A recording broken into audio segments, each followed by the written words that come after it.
The guerrilla war in Nicaragua is at a crossroads. A recent congressional vote canceled $21 million in aid for the Contras fighting the Soviet-backed Marxist government in Managua. In the south, Aden Pastora, better known as Commander Cero, has stubbornly refused to ally himself with the Contras in the north. On May 30th, he was ready to tell a press conference about his opposition to an alliance when a bomb meant to assassinate him exploded. Several people, including an American journalist, were killed, many others injured. Cero, wounded in the legs and arms and burned about his body, was evacuated to San Jose, Costa Rica, and then taken to a hospital in Caracas, Venezuela. With Cero temporarily out of action, the Sandinistas started a coordinated offensive. They have taken back about 5 miles of territory along the Rio San Juan, near the town of El Castillo on Cero's western flank. Without U.S. financing, Cero's force, claimed to be about 8,000 men, is taking a beating, but continues to hang on under the cover of the rainy season in their mountain stronghold in southern Nicaragua. Still recuperating from his wounds, Cero came directly to Washington, where he formed an alliance with U.S.-based anti-Sandinistas, notably Arturo Cruz, a former Nicaraguan ambassador, and announced an idea that he is proposing to stop the war in Nicaragua. If the Sandinistas open Nicaragua's upcoming elections to all parties, Cero pledges to order his forces to stop fighting. In an interview with CNN, he expanded upon his plan. Y dentro del plan nuestro es conseguir. The plan has the object of getting the world democracies, the United States, European and Latin democracies, to support the demands that we have been making since the time of Somoza.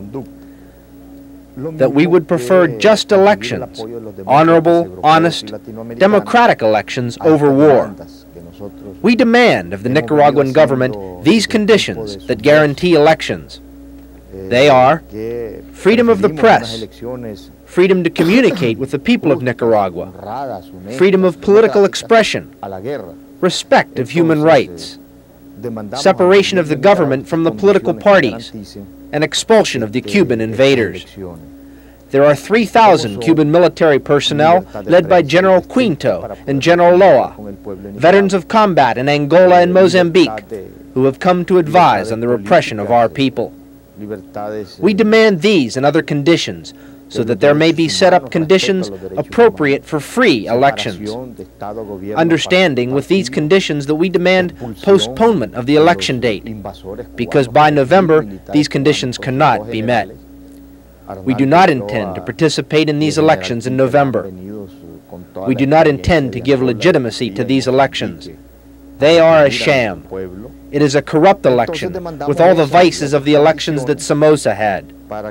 What we intend is a true election that is democratic in order to be able to participate in within the conditions that we demand. While waiting for a reply from the Marxist government in Managua, Cero is seeking money from private donors in the United States because no funding is forthcoming from the U.S. government. He says that the money is desperately needed, but that with it or without it, his guerrillas will keep up the fight. Usted, señor Shop de Caro, es testigo. Usted ha vivido con nosotros. Well, Mr. De Caro, you have lived with us out there. You know the base for a guerrilla war is the population. They are the peasants. They are the natives of the mountains and of the valleys. They eat yuccas, malangas, sugarcane, corn, and beans. And so we are in the condition to continue to fight for a long time. Our soldier is a peasant, accustomed to the hard life of the countryside. He is a rough man, accustomed to nature, the outdoors, to the mountains. He is a man that does not require much comfort in combat, a man who fights in boots made of rubber, of clothing which is torn, half a shirt, torn pants, a ragged cover. He fights poorly fed and sick. That's how he fights. And we fight against the Soviet Union this way. These are some of the people to whom Cero refers. This is El Tigre, one of Cero's veteran guerrillas. His entire extended family walked for days through the swamps and jungles to join him near his post on the San Juan River. Más o menos somos 17 personas, es decir, We are more or less 17 people. In Punta Gorda, one cannot live. If one becomes a combatant, they persecute the family. So I tried to get them out so that they could have a little more safety. Now that they are out of danger, I can continue to fight, because the purpose is to carry the fight, to see if later we can have some progress, to win, to relocate, to work, to live. In this struggle, some will be left behind. That is, some will live, some will die. But at least one is satisfied that the family can survive. It may be that we will fall in battle, but we will leave our family out of danger. Rocco is a carpenter from Bluefields on Nicaragua's central Atlantic coast. He put his whole family in a homemade dugout canoe, sailed 100 miles in the open ocean, and then up the Rio San Juan to one of Zero's camps. I asked him what he thought of the Marxist government in Managua. Bueno, que salga de Nicaragua. I want communism out of Nicaragua. I don't love to fight, but we would all die first. I'd prefer death to communism. I asked Zero about the current military situation facing his forces. Desde un patrón de guerra, de guerrilla, distinto al del norte, que es un patrón. For a guerrilla leader, distinct from a leader of a conventional war as they have in the north, my problem is the combatants who are on the edge of the San Juan River, where there is very little civilian population. There are some 2,000 combatants who are in positions along 130 kilometers of the river.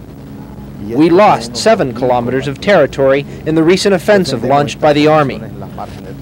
We lost them because for more than 3 months we did not receive critical help. We were left without ammunition, and we had to leave these positions. I asked Commander Zero whether the rainy season between now and November would prevent the Sandinistas from pushing their offensive. Bueno, el invierno para nosotros es un gran aliado por un lado. Well, the rainy season is a great ally on one hand, because it makes the flights of enemy aircraft very difficult. The transport of the enemy along the muddy roads becomes difficult, and we move on foot through the mountains. But the rain affects us, too. The human body becomes affected. The fighters become sick with more frequency. They contract respiratory illnesses. But on balance, we gain an advantage during the rainy season. Zero says he is setting up a system to get contributions for his cause from the American public. Bueno, hay un comité de solidaridad con nosotros. There is a committee of solidarity with us here in Washington and in other American cities, including San Francisco, Los Angeles, Miami, New Orleans, and others.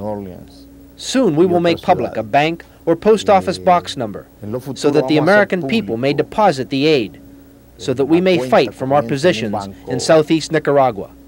Zero bristled when asked about Democratic candidate Jesse Jackson's trips to Cuba and Nicaragua. He felt that Jackson's motivations in visiting Nicaragua were not as a peacemaker, but as a self-serving politician. El señor Jackson fue a Nicaragua en función. Mr. Jackson went to Nicaragua to make himself look good in the eyes of liberals and leftists of your country, without speaking of the sorrow of the Nicaraguan people.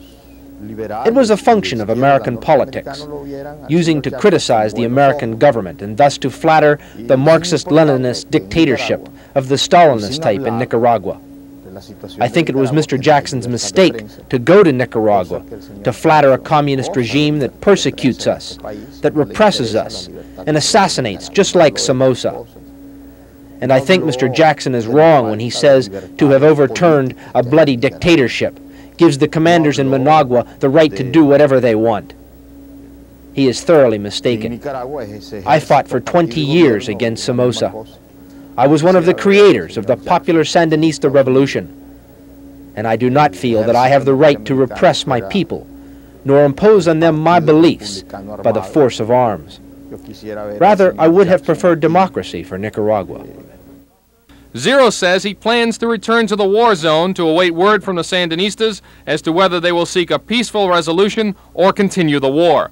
From Washington, this is Chuck de Caro, CNN Special Assignments.